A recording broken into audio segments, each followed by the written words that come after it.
የመጣውን ነገር ልጠቀም ምናምን ብለህ የምታስበው ብልጽግና አጀንዳ ለማስቀየር እንኳን ኤርትራን ለመውረር ብልጽግና ሀገሩን ራሱ መርቶ እኮ ማስተዳደር አልቻለም። እስቲ ልብ ካላቸው ኤርትራን የመውረር አቅም አለን ካሉ ለምን ሄደው እስቲ ይሄንን የአርሲውን እንትን እየገደሉ ያሉትን ለምን ይዘው ለፍርድ ያቀርቡልንም?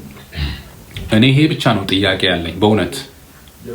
እስቲ አቅም አለ የሚሉ ከሆነ እስቲ ያዙና በግፍ ሰው ላይ ግፍ እየፈጸሙ ያሉትን ሰዎች ለፍርድ ያቀርቡልን። ይሄንን ነው የምንፈልገው። እኔ ነገ ደጋፊ ነው መሆኑ ብልጽግና ይሄን ካደረጉ።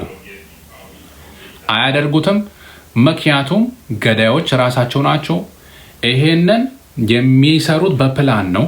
እነ ሽመልስ አብዲሳ በየጊዜው የሚለፈልፉት እና አዳነች አቤቤ በዚህ አባቶቻችንን እንትን ለማለት ሙድ የሚይዙት ይህም ቤት ሰጠን ይህን አደረገ የሚሉት ከኋላ የሚሰሩት ነገር ሁሉ የታወቀ ነው። የኦርቶዶክስን መሬት መቀማት በከተማው በገጠሩ በየቦታው ደግሞ የሚታየው ከስልጣን ማስነሳት